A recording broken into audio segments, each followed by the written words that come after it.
YouTube saga. What you got for us today?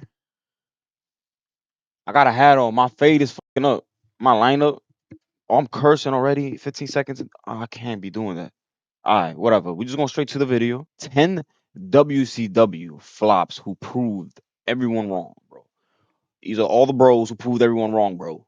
All right, bro. The amazing video. Where did WCW come from? I know that was before WWE, but like, was it a SmackDown thing? Was it a Raw thing? Like, what is WCW? Like, will be released. that was the name before WWE. I'm pretty sure. Am I wrong? But 10, Terra Ryzing. When you think about Who? Hunter Hearst Helmsley or Triple H, you might find the name a bit silly, right? Triple H sounds like the name of some cream you'd buy to treat sunburns, doesn't it? Well, you know what sounds even dumber than Hunter Hearst Helmsley? Terra Ryzing. That was the name Paul Levesque used during his early days. Bro, he was never terrorizing. WCW, where he wrestled against and defeated names like Keith Cole, Sonny Rogers, and T.A. McCoy. Back then, the future cerebral assassin was still finding his way. He was basically a good head of hair and a tight outfit, light years away from becoming the character we all know. His opportunities increased when he became Jean-Paul Levesque. Jake Paul? John before Logan, there was, yo, Triple H, this was you? Bro, this is you? With a French accent, trying to fit into a more refined persona. I want to tell everybody in WCW why I was called Terra Ryzing. I was brought here as a boy from France to be educated in the best schools in the United States. However, this gimmick, while giving him a bit more visibility, still screamed permanent mid-card wrestler.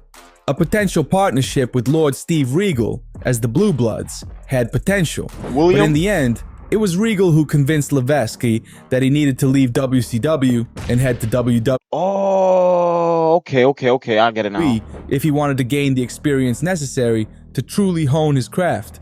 Ultimately, he did well for himself. Number 9, Meiko Satomura. In the 90s, Eric Bischoff wasn't just using international talent to strengthen WCW's cruiserweight division, he also looked beyond the United States for female wrestlers to create a strong women's division. Among the notable additions were Medusa and Luna Vachon. Bro, we don't go about the girls, bro. I'm gonna be honest. Was the young Meiko Satomura, a star from Japan. We don't care. A living legend. We don't care. In the wrestling. Brian Armstrong. Before achieving success in WWE as Road Dogg, Brian Armstrong was already trying to make his way into the world of sports entertainment. His journey began in smaller promotions, where he trained under his father, Bob Armstrong, and gained experience. The Armstrong family had a solid reputation in wrestling, and Brian, although not given a push by WCW, worked hard to make a name for himself. In the early 1990s, he made appearances in WCW, but his career didn't take off in the company, and he eventually moved on. In the following years, Brian had several sporadic appearances on WCW shows like Brian Saturday Armstrong. Night, I don't know you, bro. I real life from WWE don't know you. At WCW. And it's not no disrespect. It's just like, bro, like to the girl, I don't know you. I don't want to, like, I want to be educated in the shit that I know. I don't know you, bro. Final Nitro event. Instead, he continued his wrestling. Still talking. Glenn Let's Jacobs go to the next entered person. his legacy in Next WWE. person.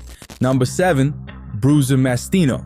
Glenn Jacobs, the man who would become world famous as Kane, had a rough start. You see, this is the shit I want to see. This. You sure me fucking Indian bitches don't go about? The this Kane was this? To his career, facing several failed gimmicks in WWE. Among them, the most notable were Isaac Yankem DDS and Fake Diesel, which would have certainly ruined the career of any less talented wrestler. But before he became a global star with the character that made him a legend, Jacobs had a brief stint in WCW where his story could have taken a completely different turn.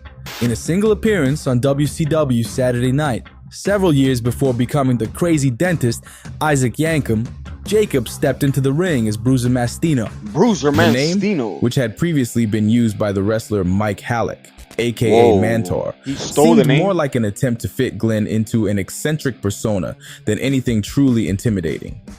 Imagine a wrestler with a shiny gold vest, curly blonde hair, and a Hollywood smile, whiter than his opponent's pants, ready to face the great Sting. Yo, that's Kane. Yo, that's Kane, the big red machine. That's Kane, bro. Bruiser Mastino wasn't ready to shine at that level. He was in That depth. just goes to show you, bro. If you're a small YouTuber, like whatever, and you went through a name changing from Justin GTV to J Raw Reacts, you feel me? New thing. It happens. This is just a road to success, to succeed, bro.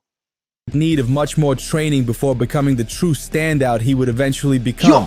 Fortunately, he didn't give up. This rocky start was just a chapter in the path that would lead him to become the big red machine. Yo, that's he just said it. Don't give up. Crazy, bro. You go from Jack Paul to Triple H, and then you go from Bob, whatever his name was, to Kane. Yo, don't give up. If you fuck with it, don't give up. WWE. Number 6, Damon Stryker.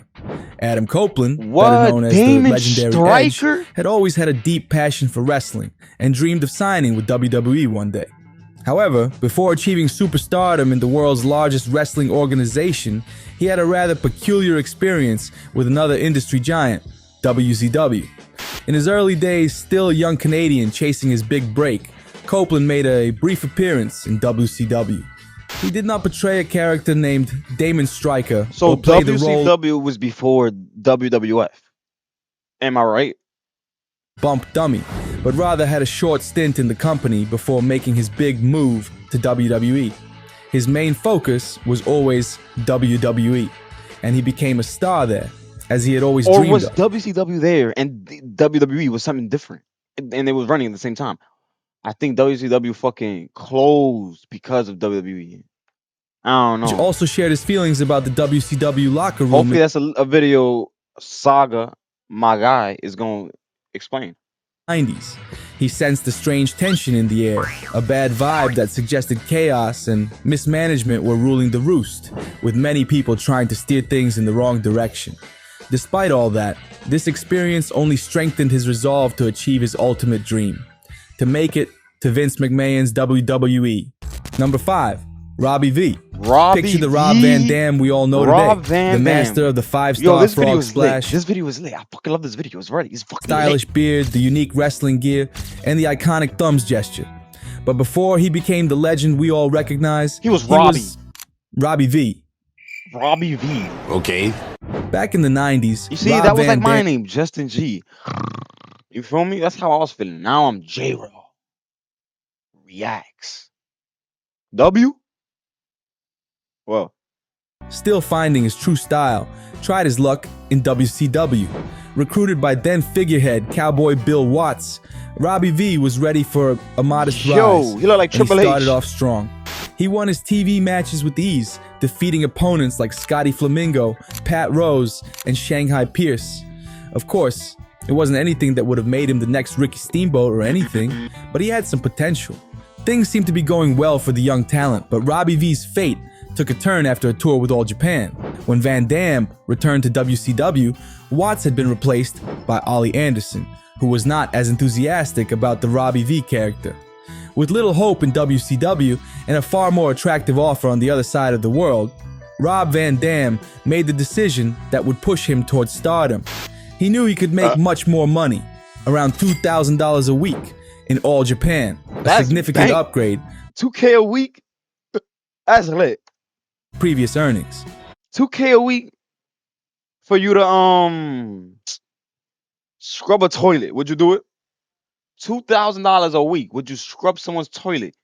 Yes, the fuck? That is money. He set off for Japan, where his career began to flourish. Van Dam would return a few years later to ECW, where he would finally establish himself as one of wrestling's greatest icons, and soon his presence in the industry would be undeniable. When WCW, now under Eric Bischoff's leadership, realized their mistake in letting Van Dam slip away, they desperately tried to bring him back.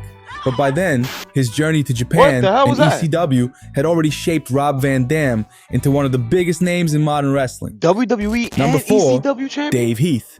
Before becoming one of the most iconic What figures... was his name? Number 4, Dave Heath. I thought you said Dave East. I'm like, bro, you just can't. Oh, wait, that was before Dave East was Dave East, actually. It don't even matter. Before becoming one of the most iconic figures of the Attitude Era as the Vampire Yo, bro, the 90s, the 80s was weird. This was cool. Or this is like some Jeff Hardy shit. You know, you're trying to be different. Tongue piercing, bro? You a grown ass man. That's how I know I'll beat your ass. Gangrel, Dave Heath had a long journey trying to get noticed in the wrestling world. Over the years, he ventured If to... you walking around with any type of piercing other than your ears, I am squabbling the fuck out you. Me and you, when it comes to this, don't even come near me if you got anything other than pierced earrings. If you got a nose piercing as a grown man, and you think you could beat me in a fight, you're dreaming. Dreaming, my boy. Dreaming. promotions, Heart, Stampede Wrestling to All Japan, and even ECW, always seeking a shot at the big leagues in the US. However, the road to success wasn't easy, and Heath spent the 80s working as enhancement talent in both WWE and WCW, often helping rising stars get their chance to shine. His WCW journey began in 1989, where he appeared in a few random tag team matches alongside various partners, hoping to gain some visibility. But it wasn't until 1993 that Heath had a bigger opportunity as a member of the Black Hearts, a villainous faction that caught some attention. However, what seemed like a golden opportunity quickly turned into a disappointment.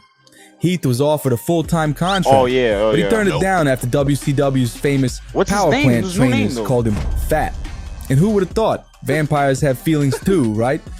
He's the vampire guy. Despite trying to return to WCW later on, the promotion showed no interest, and he was relegated to losing roles in lesser shows like Pro and Worldwide, always playing the part of the underdog with little recognition.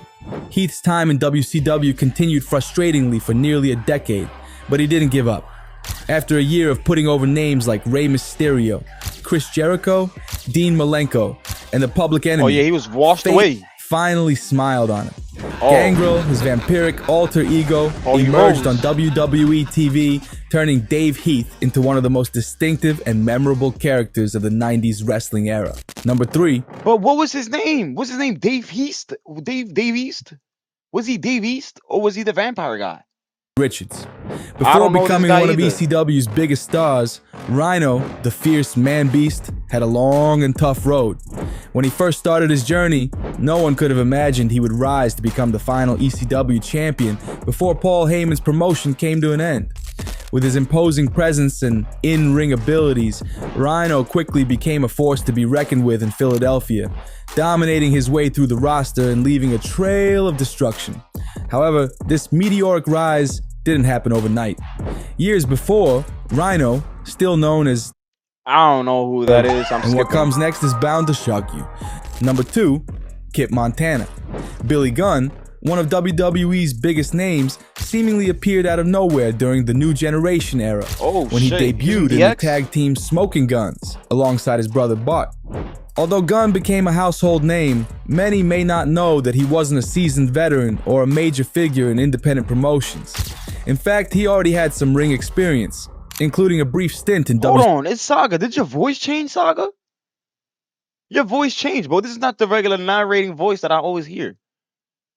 You did something different, bro, and I noticed it, bro, and I kind of like it. Where he spent some time out of the spotlight.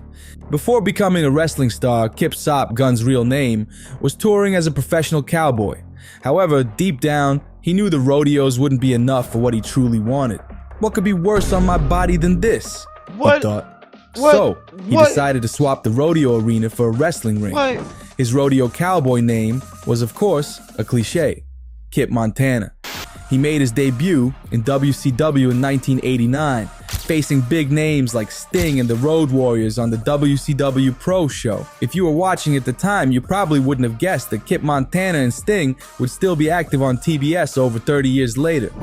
Gunn was still early in his wrestling journey and didn't do anything to stand out immediately, but his imposing physique and athleticism grabbed attention, eventually opening the door to WWE a few years later. Number 1, Mr. JL. Jerry Lynn, already with 7.5 years of experience in professional wrestling, if I lower it, signed with is it better? WCW in the fall of 1995, marking a pivotal Is it better if I moment keep it in his lower? career. At that point, Lynn was already something of a sensation in the indie promotions, having delivered major matches, especially against the talented Shawn Lightning Kid Waltman. He had also toured internationally in Japan and Mexico, gaining respect and recognition for his technical prowess. Despite his established reputation as a skilled wrestler, WCW signed him to join the Cruiserweight division, a division full of talented wrestlers and often at the forefront of the company's attention. However, instead of being utilized as Jerry Lynn, he was repackaged as Mr. JL, a masked character dressed in an outfit that looked like it came straight out of an episode of the Power Rangers, an idea that never truly resonated with the fans. That's not Rey Mysterio. I thought it was Rey Mysterio this whole time. Yo, bro, I'm lost. Yo, let me know. I'm gonna end it here. Should I keep skipping it? Or was it skipping like bad for the video? For my video? Or bro, I'm tweaking. But yo, do me a favor, y'all. Subscribe. If y'all fuck with the video, like it. If y'all didn't, don't dislike it. Just leave, bro. I'm tired of y'all disliking this shit, bro. Just leave. Just go. Just dip. If you fuck with me, subscribe. And I'm not baby, you be strong. This my Philly accent. Pocket strong like some